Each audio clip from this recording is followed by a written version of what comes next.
जय हिंद जय भारत।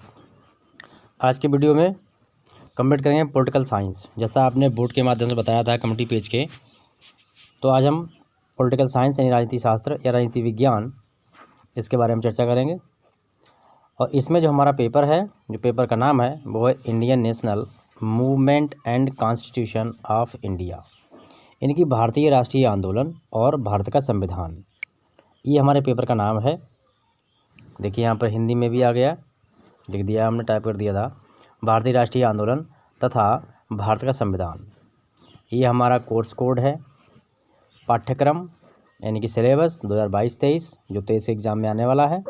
इसमें हमारी इकाई फर्स्ट है और फर्स्ट इकाई को हमने कंप्लीट किया है आज के वीडियो में। और फर्स्ट इकाई बाकी इसका मैंने सिलेबस अपलोड कर दिया है, प्ले लिस्ट पे आपको मिल जाएगा। तो जो इकाई है हमारी फर्स्ट, वो इकाई है भारतीय राजनीतिक परंपरा के विशिष्ट लक्षण, इनकी विशेषताएं क्या हैं। ठीक है, इसके बारे में चर्चा करेंगे। और प्ले लिस्ट पे आप विजिट करें, सब्जेक्टों में play list wise video uploaded हैं। और आपने वो वीडियो नहीं देखा है तो आप प्ले लिस्ट में जाकर जरूर विजिट करें, सारे वीडियो मिलेंगे आपको। पॉलिटिकल साइंस, इसके साथ में इंग्लिश का फर्स्ट पेपर कंप्लीट लगभग होने वाला है, यूनिट फर्स्ट कंप्लीट हो चुकी है।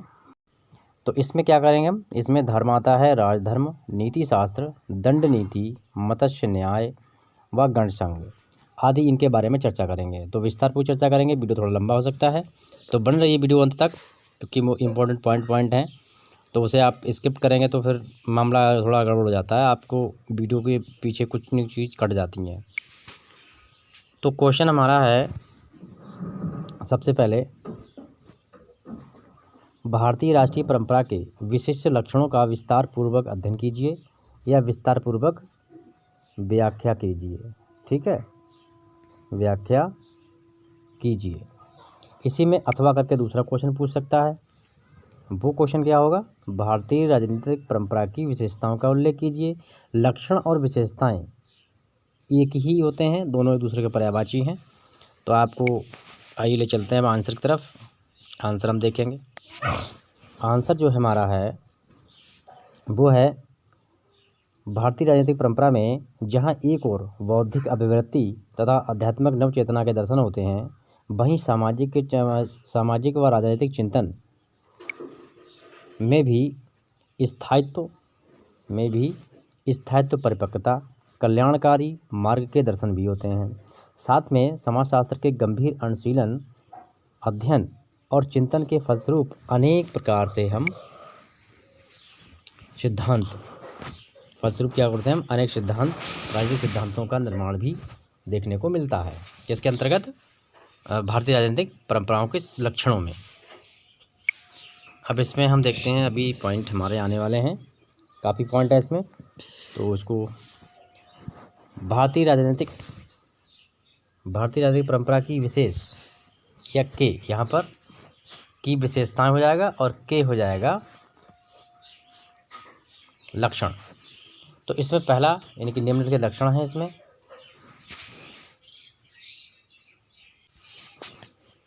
तो पहला पॉइंट है हमारा आध्यात्मिकता की ओर झुकाव। ठीक है, इस तरीके से यहाँ पर वो बन जाएगा झुकाव। आइए इस पॉइंट को समझ लेते हैं। भारत में प्रारंभ से ही क्या है, राजनीति पर आध्यात्मिकता का प्रभाव देखने को मिला है, यानी कि मिलता रहा है। राजा को सर्वोत्कृष्ट लक्ष्य प्राप्त था और प्रजा को शारीरिक एवं मानसिक सुख प्रदान करना था, बल्कि ऐसी परिस्थितियां उत्पन्न करना था जहां प्रजा बिना किसी अवरोध, यानी कि बिना किसी मतलब अवरोध के या आपत्ति के अपना आत्मिक विकास कर सके। प्राचीन भारतीय ग्रंथों में अनेक स्थानों पर इस बात का उल्लेख मिलता है कि राज्य की उत्पत्ति राक्षसों का विनाश व साधु जनों की रक्षा करने के उद्देश्य से ही की गई थी। राजा के कार्य क्या थे, राजा के कार्य एवं शक्तियों को भी राजा एवं प्रजा के संबंधों, राजा एवं प्रजा के संबंधों के निरूपण में उत्पन्न प्रश्नों, यानी कि जो उनके आसपास बैठ के जो प्रश्न बना करते थे उस पर आध्यात्मिक विचार करने समय आध्यात्मिक दृष्टिकोण का भी या आध्यात्मिक दृष्टिकोण पर भी विचार किया जाता था। नेक्स्ट पॉइंट हमारा है भारतीय राज्य दर्शन आदर्शवादी ना होकर बल्कि व्यवहारिक। ठीक है, अब इसमें हम देखेंगे क्या पॉइंट है। इसमें थोड़ा वीडियो लंबा हो जाएगा, मैं आपसे पहले ही बोल चुका हूँ। भारतीय राजनीतिक राज्य दर्शन में आदर्श राज्य संबंधी काल्पनिक संरचनाओं का सर्वदा अभाव रहा है। जिस प्रकार पाश्चात्य जगत, यानी कि पाश्चात्य जगत या फिर संसार, जिस पर पाश्चात्य जगत में क्या है, अब यहाँ पे देखिए मैंने हाईलाइट कर दिया है कि प्लेटो का रिपब्लिक और सर थॉमस मूर का यूटोपिया ग्रंथ प्राचीन भारत में किसी ने नहीं लिखे। ठीक है, पर इस आधार पर क्या कर सकते हैं हम, कहना उचित ये होगा कि परंपरा भारतीय राजनीतिक परंपरा चिंतन का दृष्टिकोण व्यवहार और कोरा सिद्धांत यानी काल्पनिक सिद्धांत नहीं है। और इसमें एक राइटर हैं A.K. सेन, ये लेखक हैं, इन्होंने लिखा है, क्या लिखा है, हिंदू राजनीतिक चिंतन उत्कृष्ट वास्तविकता से भरा पड़ा है और कुछ राजनीतिक विवादों को छोड़कर भारतीय राजनीतिक विचारों का संबंध राज्य के सिद्धांत और दर्शन से जो है आपका उतना ही नहीं है जितना राज्य की स्थूल समस्याओं से होता है या समस्याओं से है। ये A.N. की मतलब परिभाषा है, A.K. सेन की। अगला पॉइंट हमारा इसी में धर्म और राजनीति का संबंध। इसका पॉइंट ऐसे आप पॉइंट को डाल के लिखना है क्योंकि आपका जो है डिटेल में होगा, रिटन होगा। भारतीय राजनीतिक परंपरा में धर्म और राजनीति के पारस्परिक घनिष्ठ संबंध का आवास इसी तथ्य से हम लगा सकते हैं कि जिन ग्रंथों को प्राचीन भारतीय राजनीति के मुख्य ग्रंथ माना जाता है, धार्मिक दृष्टिकोण से वो पर्याप्त महत्वपूर्ण हैं। जिसमें क्या क्या है देखिए, वेद पुराण, ब्राह्मण, उपनिषद, स्मृतियाँ और रामायण महाभारत आदि ग्रंथों का प्राचीन भारत की राजनीति को समझने के लिए जितना महत्व है, उससे भी अधिक महत्वपूर्ण इनको धार्मिक दृष्टि से समझने से माना जाता है। बौद्धिक पिटक एवं जैन धर्म के अनेक ग्रंथ धर्म की दृष्टि से उपयोगी हैं व सार्थक होने के साथ साथ उस समय की राजनीति की समस्याएं जो हुआ करती थीं उनकी विचारधाराओं का भी दिग्दर्शन कराते हैं। प्राचीन भारत में बहुत सारी राजनीतिक सिद्धांतों का विकास हुआ, जिसमें राजनीतिक सिद्धांतों का विकास धर्म के रूप में, अंग के रूप में हुआ। इसी कारण विद्वानों ने राजनीति को पृथक नहीं किया। वास्तव में यह तथ्य ये रहा कि भारतीय राजनीति की सबसे बड़ी प्रमुख विशेषता तथा विश्व की प्रमुख देन है।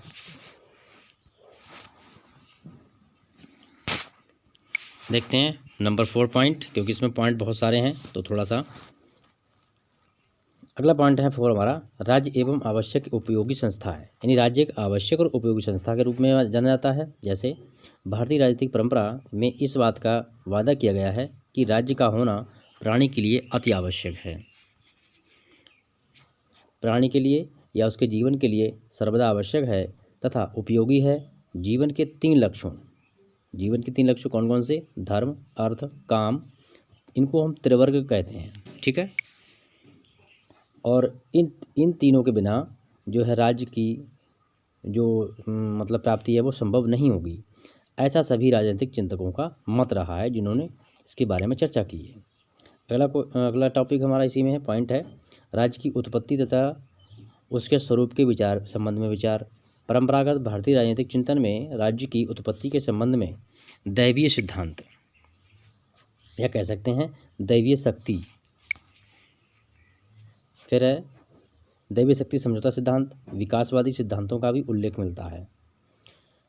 राज्य के संबंध में उन्होंने सप्तांग सिद्धांत का भी वर्णन किया है। सप्तांग सिद्धांत का भी वर्णन किया है।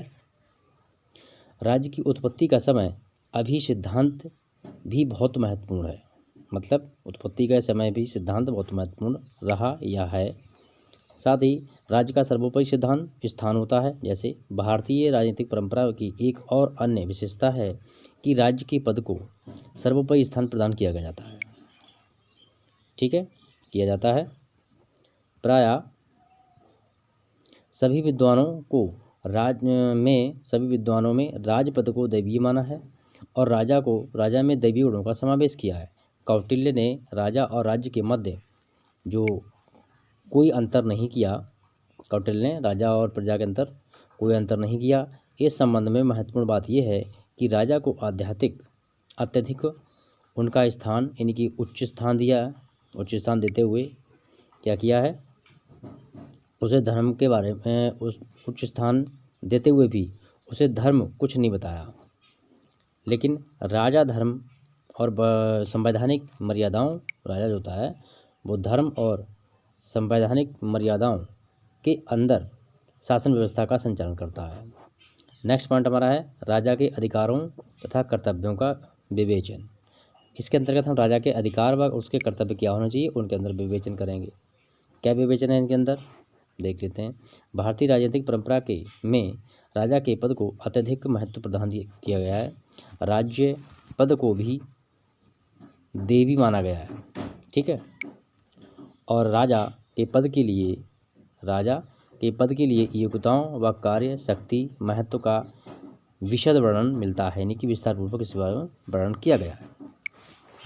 अगला क्वेश्चन इसी में लाइन है, राजधर्म की धारणा कूटनीति, विदेश नीति, दंड नीति, ठीक है, कूटनीति, विदेश नीति, दंड नीति आदि का विस्तृत विवरण प्राचीन भारतीय ग्रंथों में मिलता है। ये सब हम प्राचीन ग्रंथ हमारे हैं, उनको अगर हम पढ़ेंगे तो उनमें चीज़ें आपको मिल जाएंगी। अगला पॉइंट हमारा है दंड नीति का महत्व। कौटिल्य ने क्या कहा है कि विश्व व्यवस्था का मूल आधार है। कौटिल्य अनुसार विश्व व्यवस्था का मूल आधार है। महाभारत में भी इसका उल्लेख किया गया है। किसका?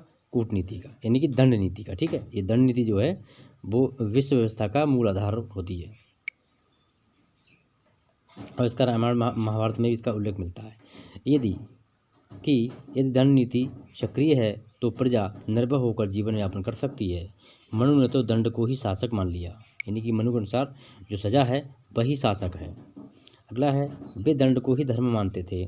प्राचीन भारतीय विचारक राजनीति को पर्याप्त महत्व देते थे तथा उसे त्रिवर्ग विद्या के नाम से जानते थे या त्रिवर्ग विद्या नाम से पुकारते थे, जिनमें धर्म, अर्थ और काम ये 3 नाम हैं, तो इन्हीं को हम त्रिविद्या कहते हैं, त्रिवर्ग विद्या। साथ ही विद्वानों ने दंड को राज्य के संचालन के लिए अति आवश्यक मानते थे कि दंड जो सजा है अगर वो नहीं देंगे हम तो राज्य में शांति बनाना मुश्किल है, इसलिए वो आवश्यक थी। अगला है सेवा धर्म। ठीक है, सेवा धर्म का सिद्धांत। उस एक मिनट, सेवा धर्म नहीं है यहाँ पर, सर्वधर्म पालन का सिद्धांत इसमें ये किया गया है, ये कटा हुआ है।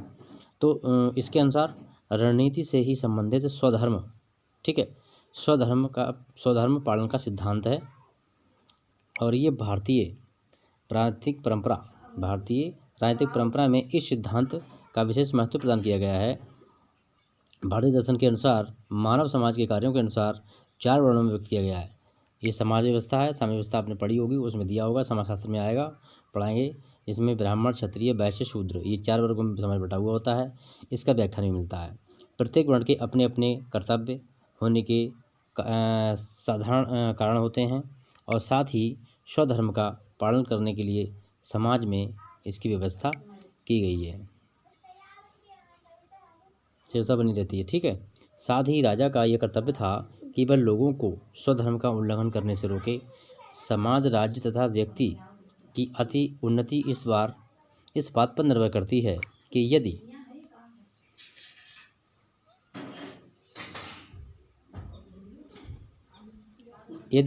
लोग स्वधर्म का पालन नहीं करें मतलब कर्तव्य का पालन करें, तो उस समय राजा भी धर्म का पालन करता था, परंतु ये धर्म समाज को बनाए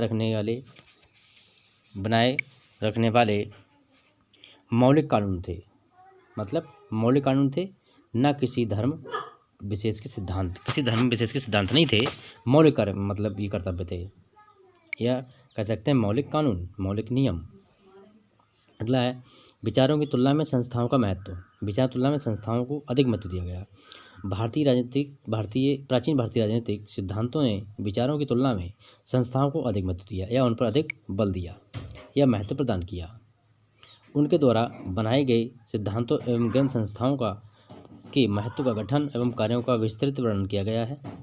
साथ ही राज्य एवं व्यक्ति के पारस्परिक संबंधों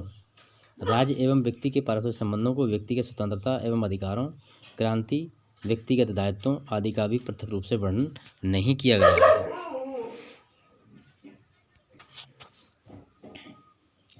नेक्स्ट पॉइंट हमारा है यथार्थवादी चिंतन। परंपरागत भारतीय राजनीतिक चिंतन अर्थवादी न होकर व्यवहारिक यथार्थवादी है। मनु और कौटिल्य ने जिस प्रकार शासन की व्याख्या की है उसे देख लेते हैं। उसमें उसने ये बताया कि व्यवस्थाओं का वर्णन किया गया है वह पूर्ण रूप से व्यवहारिक हैं, कौटिल्य और मनु के अनुसार। नेक्स्ट पॉइंट हमारा है राज्य का प्रजातंत्रात्मक एवं गणतंत्रात्मक स्वरूप। राज्य के दो स्वरूप हो सकते हैं, प्रजातंत्रात्मक और गणतंत्रात्मक। तो इसमें प्राचीन भारतीय राजनीतिक चिंतन का आदर्श प्रजातंत्रात्मक राज्य था। इसको आप कॉपी में नोट कर सकते हैं, अपना नोट्स बना सकते हैं। नेक्स्ट, व्यक्ति को धार्मिक क्षेत्र से पूर्ण रूप से स्वतंत्रता प्राप्त थी। व्यक्तियों को संगठन बनाने का अधिकार था और